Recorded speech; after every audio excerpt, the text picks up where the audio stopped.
Paz do Senhor para você, professor, do discipulando, ou você, professora. Estamos aqui para a última lição do primeiro ciclo, né, da revista do primeiro ciclo, do discipulando.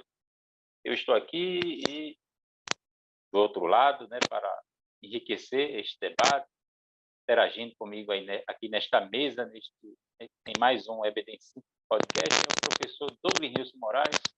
Meu querido Pai do Senhor, quais são suas considerações iniciais?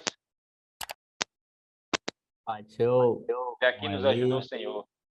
amém, graças a Deus.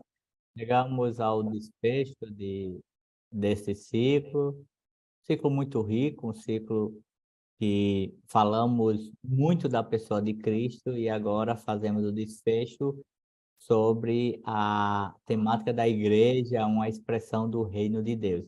Esperamos que, no tempo que vamos discorrer aqui, possamos fazê-lo entender, aluno que vai nos acompanhar e professor que vai transmitir também a mensagem aos seus alunos, fazê-lo entender a importância da igreja, a doutrina da igreja é uma doutrina fundamentada biblicamente, a declaração de fé, a nossa declaração de fé Sim. fala sobre essa temática, sobre a importância da vivência da igreja e queremos discorrer um pouco sobre isso. Convidamos você a estar conosco nesse tempo que iniciamos agora. Obrigado, professor Douglas Nilson. Temos falado sobre a formação do discípulo na lição passada, e eu quero, aproveitando aqui estes minutos iniciais da nossa aula, deste podcast, para lhe convidar a curtir, aliás, curtir não, inicialmente se inscrever em nosso canal,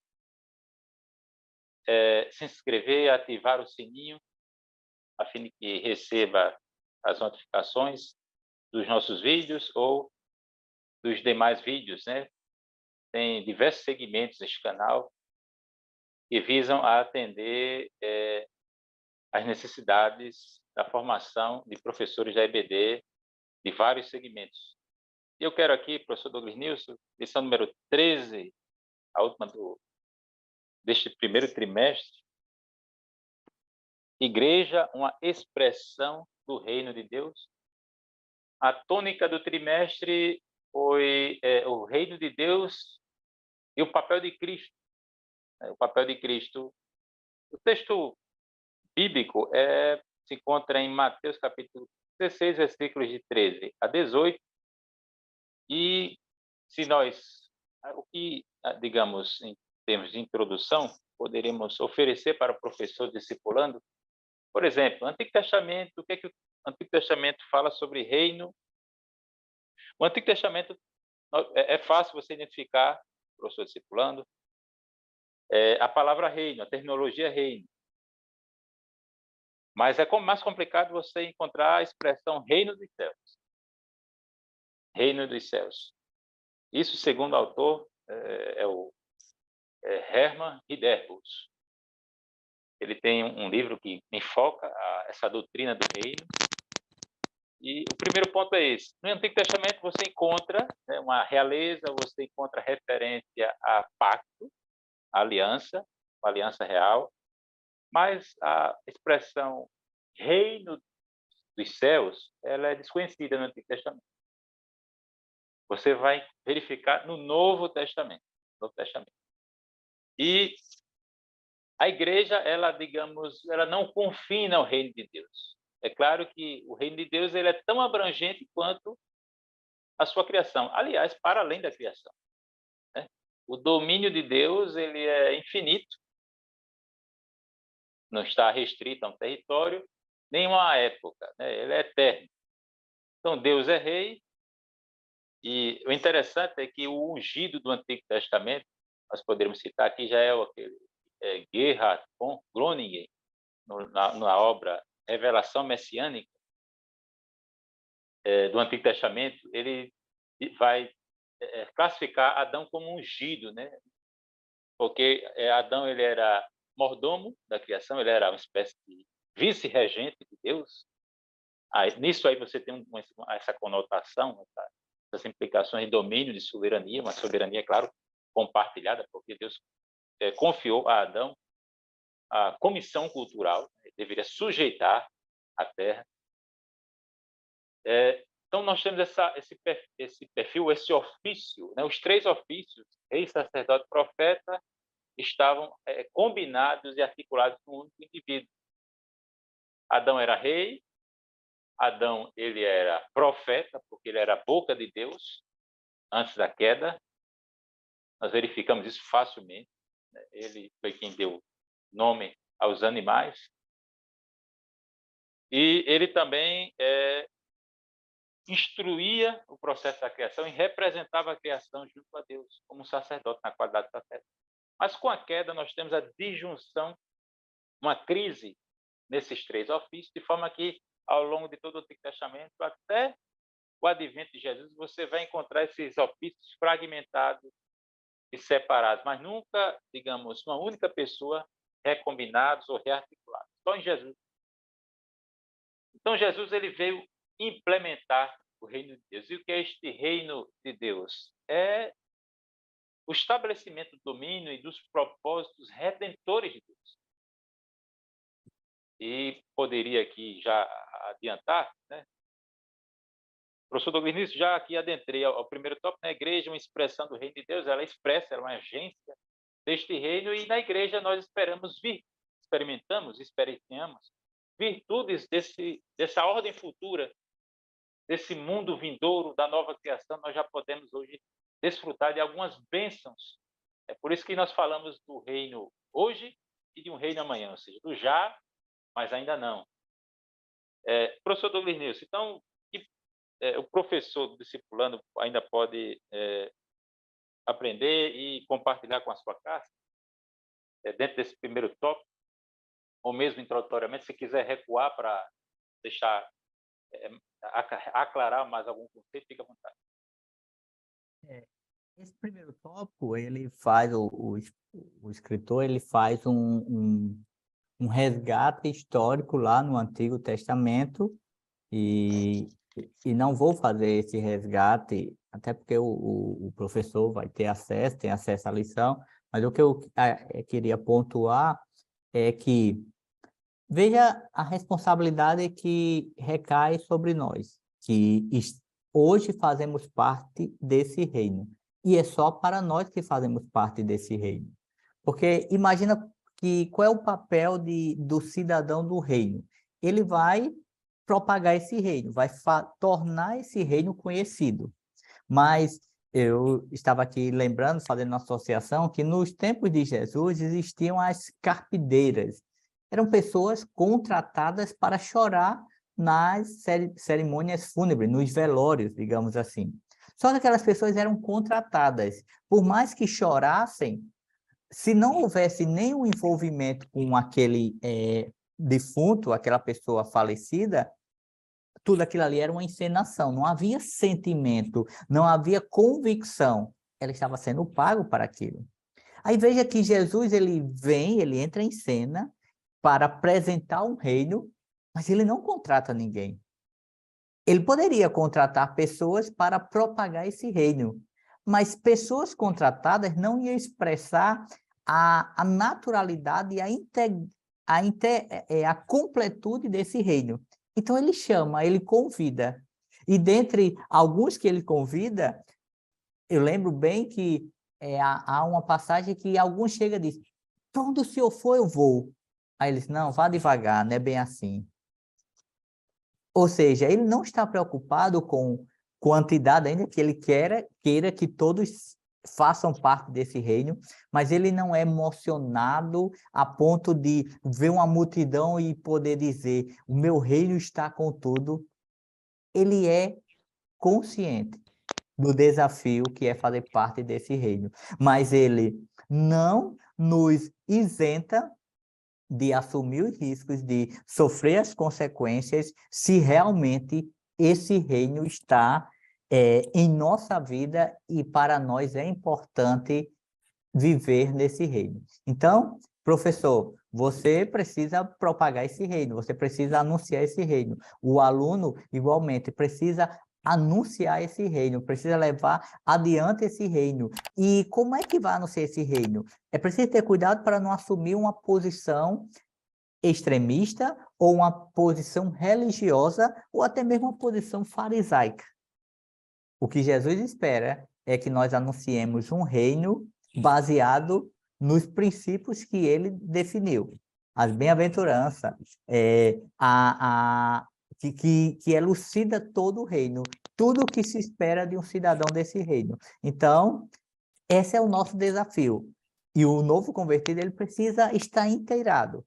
E ele precisa amar as verdades acerca desse reino. Porque, do contrário, ele pode ser um cidadão a ponto de ser convidado para uma festa nesse reino, é lhe dado uma vestimenta, mas ele simplesmente negligencia. E quando o dono da festa chega, ou o responsável pela festa chega, diz: mas como pode?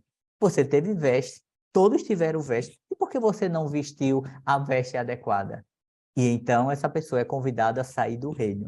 Ou seja, ser do reino é vestir as vestes do reino, é identificar-se com o reino, é sofrer pelo reino, mas é também entender que não há um outro caminho a não ser caminhar no reino. Obrigado, professor Douglas Nilson. Na aula passada, nós comentamos sobre a mensagem da reconciliação, o Evangelho da Reconciliação, e que nós, na qualidade de embaixadores, estamos aqui para proclamar e trazer uma mensagem que o mundo já conseguiu, no qual não existe dor, não existe nenhuma tragédia, nenhuma ilusão, nenhuma decepção, não existe mais sofrimento nem luta. E que privilégio, né? Nós fomos alcançados com esta mensagem, fomos investidos de uma autoridade especial, somos representantes de um reino, fazemos parte desta igreja, né? Que é uma das figuras da igreja no Novo Testamento, é que igreja é um corpo, né? Igreja, nós somos templo também do Espírito Santo, cada crente é templo do Espírito Santo. Então, há outras também, outras figuras, outras analogias. Falamos, né, que Cristo é a videira verdadeira, nós habitamos em Cristo. Então, existe essa relação de comunhão profunda e conexão. Professor Douglas Nilson, falamos sobre esse projeto de Deus que remonta à eternidade, à igreja, o reino de Deus. E, antes de prosseguir aqui, né, para o segundo tópico, né, a ampliação do alcance do reino, né, começou inicialmente com Israel, depois nós tivemos os gentios, ou seja, as outras nações, com exceção de Israel, foram incorporados no plano da salvação, no projeto da salvação. Temos sido alcançados por outros mensageiros e súditos deste reino, e agora o que poderíamos falar sobre a natureza e identidade da igreja? A igreja, nós temos aqui esse elemento aqui, igualitária. A igreja é igualitária, serviçal e comunitária. Na igreja não há, digamos, em Cristo, né? A Bíblia diz que em Cristo não há homem nem mulher, nem escravo nem livre. A união, né? A união e a unidade que processos diplomáticos e utopias por aí afora não conseguem arranjar, a mensagem redentora do cristianismo ela é poderosa para isso, para unir pessoas, né? Pessoas de estatuto, né? Diferente, digo, status, melhor dizendo, diferente, independentemente da sua formação educacional, da cor da pele, porque somos todos pertencemos à mesma raça, embora as etnias sejam diferentes. Mas é claro que a proposta aqui, professor Douglas Nilson, é falar sobre igualitarismo, né? Igualitarismo. O igualitarismo do tipo imposto por um Estado, por um governo. Porque isso aí é um reino de justiça e igualdade só quando o reino de Cristo for implementado, for consumado. Porque um elemento futuro que diz respeito à consumação deste reino é justamente todos os inimigos ficarem debaixo dos pés de Cristo. No momento, a vontade de Deus é feita no céu, mas ainda, de fato, de direito, não foi realizada na terra.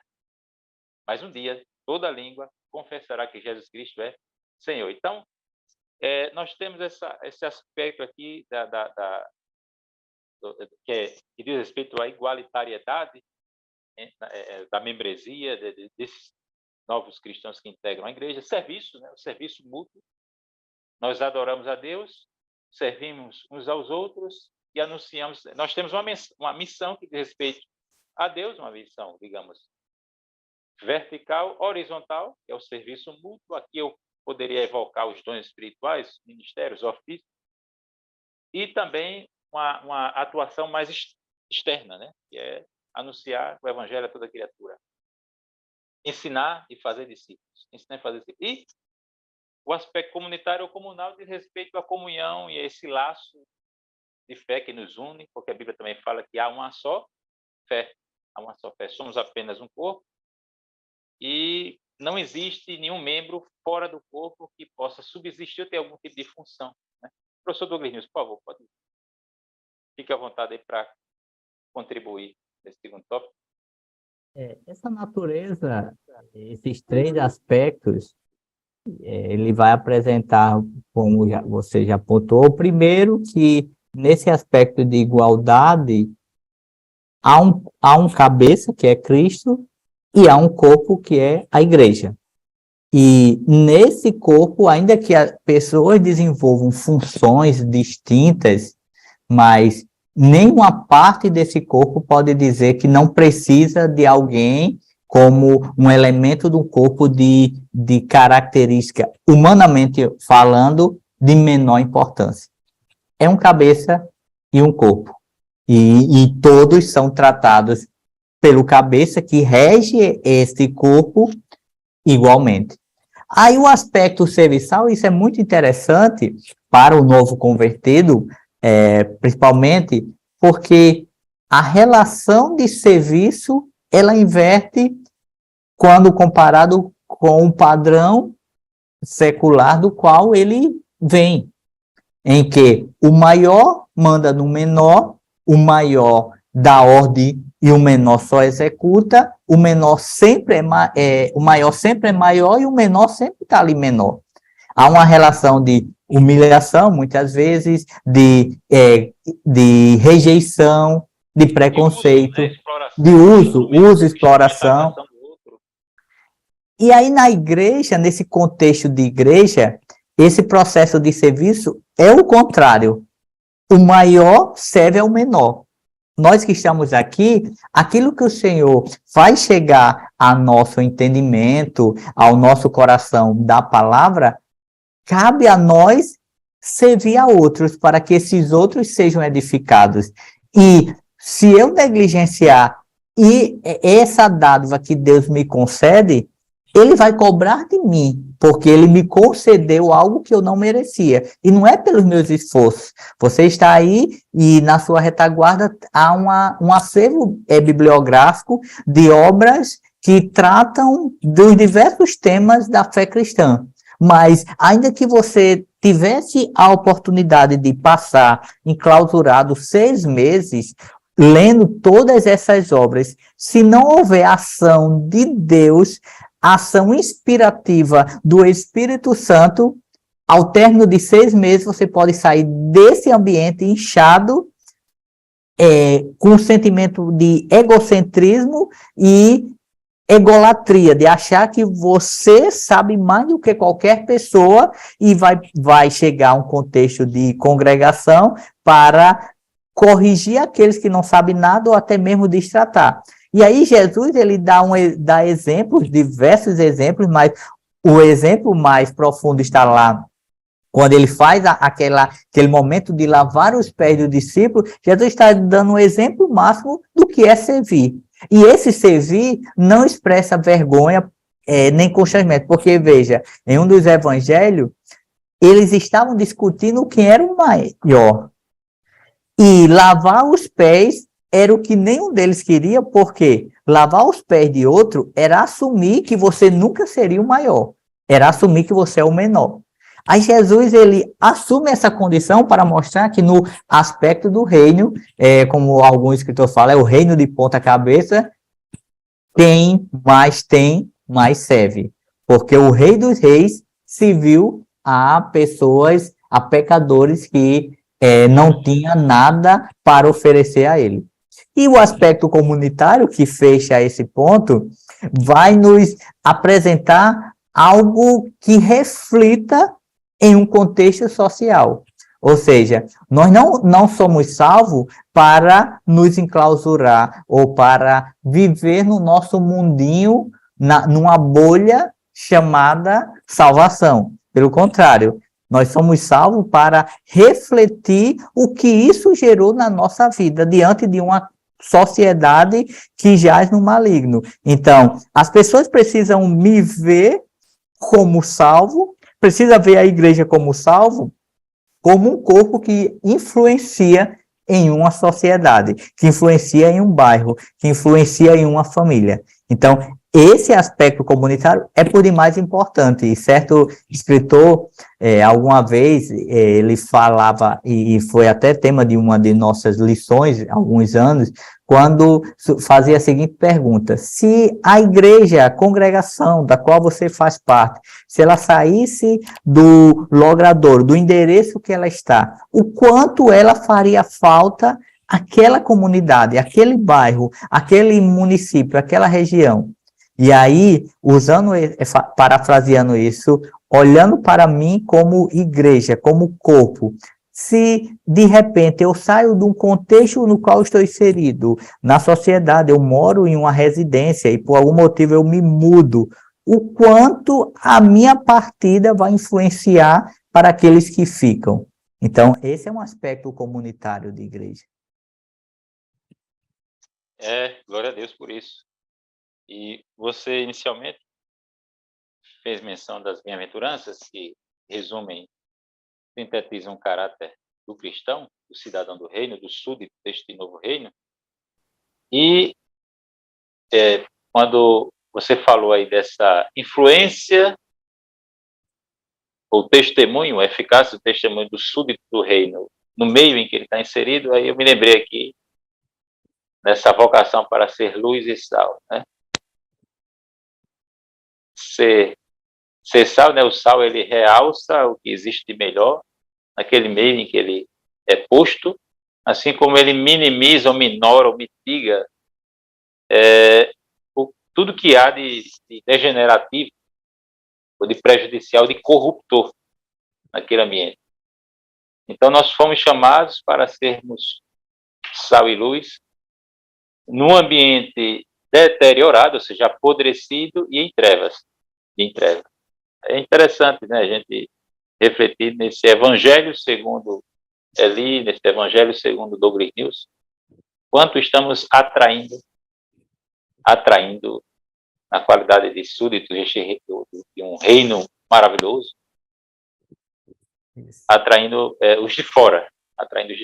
Meu caro Douglas Nilson, a missão e o sustento da igreja, chamados para dar frutos, falamos um pouco sobre isso na aula passada. A Bíblia diz que a manifestação do Espírito é dada a cada um para que for útil. Falamos também que quem integra este corpo, este reino, tem uma missão, tem um ofício, uma responsabilidade do ministério. Fora do corpo, nenhum membro pode subsistir ou ter utilidade.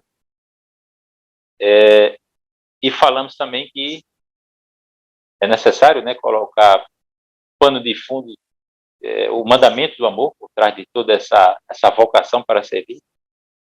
Porque, do contrário, ninguém vai comprar a salvação fazendo, digamos, boas obras. Isso. Comprar a salvação, porque aí já seria o que? Auto-interesse.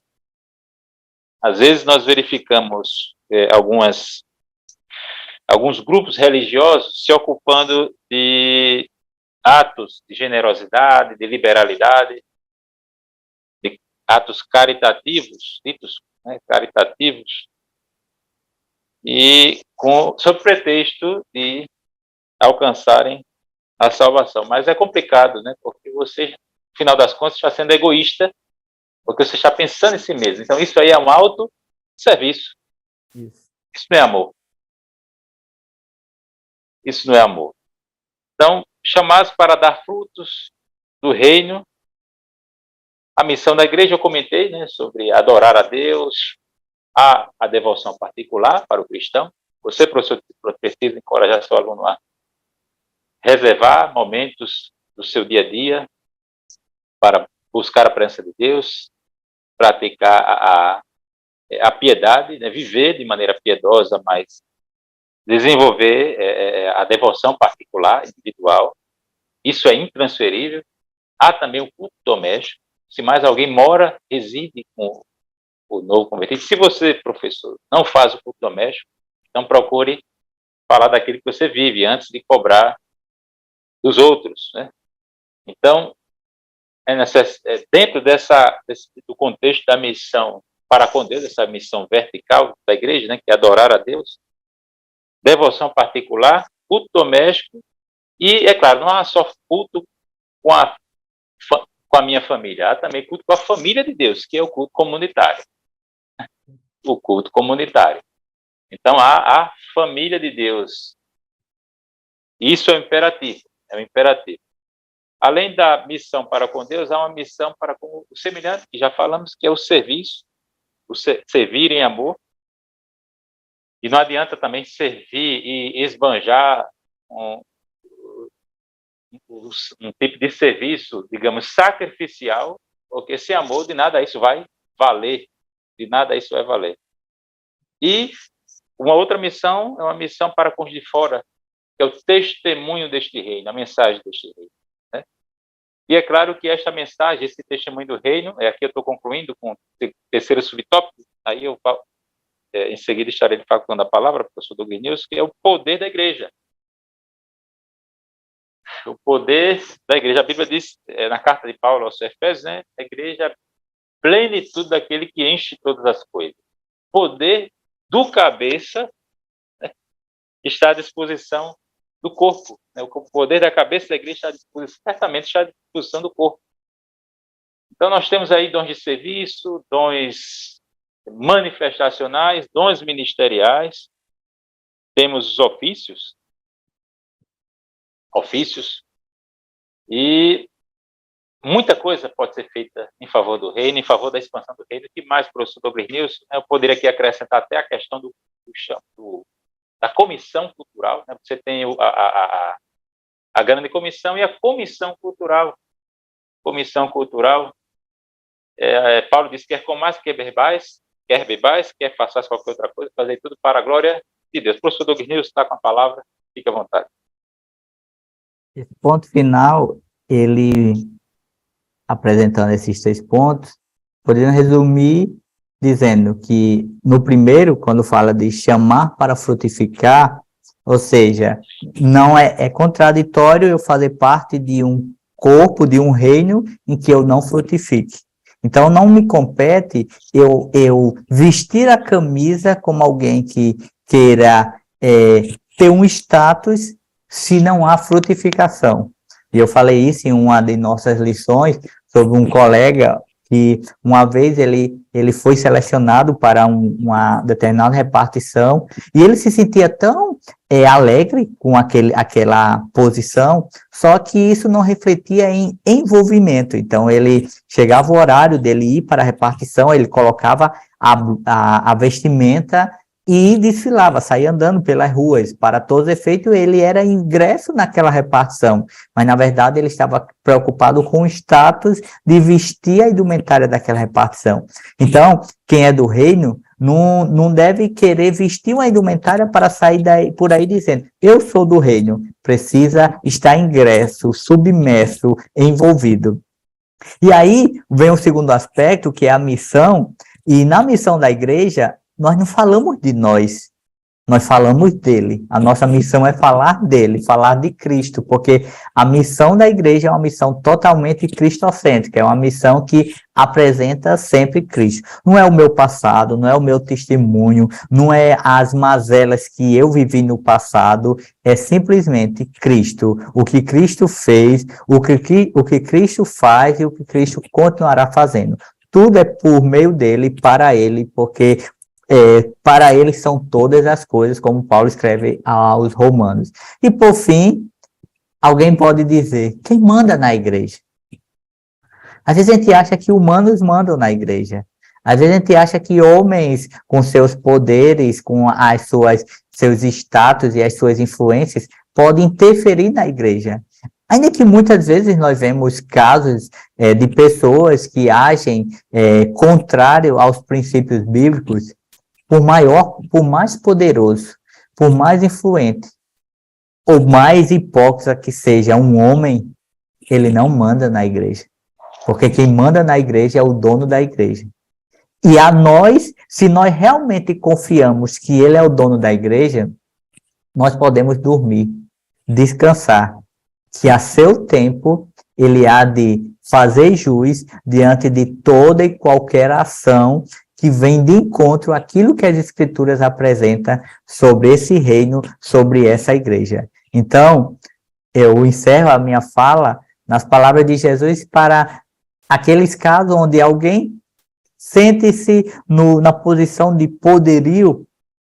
Jesus diz, melhor que amarrasse uma pedra de moinho no pescoço e lançasse ao mar, melhor que se lançasse ao mar do que determinadas atitudes que enfraquece, escandaliza e até fragiliza alguns na fé. Mas isso não é o reino de Deus, isso não é a essência da igreja de Deus. Então, o novo convertido, professor, termine esse ciclo, esse trimestre, sabendo que toda e qualquer dificuldade, todo e qualquer desvio que você vir, qualquer que seja o contexto da qual você está inserido, saiba que nós somos humanos, temos uma natureza pecaminosa, mas o dono da igreja, aquele que é o cabeça da igreja, ele é santo, sem mácula, sem qualquer ação pecaminosa. E a seu tempo, ele há de agir em favor do corpo da igreja a qual ele resgatou com seu sangue. Obrigado, professor Douglas Nilson. Então, professor discipulando ou professora que nos acompanha, temos falado de Deus como autor da história e nós estamos tendo esse privilégio de participarmos, de tomarmos parte no plano, neste grande plano da redenção, de integrarmos este reino, de sermos investidos em uma cidadania especial. Há regalia, melhor dizendo, privilégios e há também responsabilidade. Há uma vocação. Precisamos viver à altura da nossa vocação. O que se refere, no que tange, digamos, a cada um como membro do corpo de Cristo, como integrante, como súdito deste reino. Obrigado, professor Douglas Nilson. Amém. A paz do Senhor. Graças a Deus. Até a próxima. Um abraço. Graças a Deus, chegamos. Obrigado. Para mim foi uma satisfação. Igualmente. Chegar a esta última lição do trimestre, do primeiro ciclo discipulando. E que Deus seja louvado por tudo, que os alunos, professores, enfim, todos quantos forem alcançados pelos subsídios destas lições, sejam ricamente abençoados. Onde quer que chegue o conteúdo deste canal, que esta vida seja impactada pelos princípios do Evangelho que discutimos aqui, sobre os quais refletimos. A Deus a nossa gratidão, ao nosso pastor Reinaldo e ao nosso pastor Martim Alves, presidente da IADERN, a nossa alegria e nossa gratidão também pelo deferimento e pela confiança, e graças a Deus por tudo. Então, a paz do Senhor. Senhor, Deus abençoe. E Deus nos abençoe.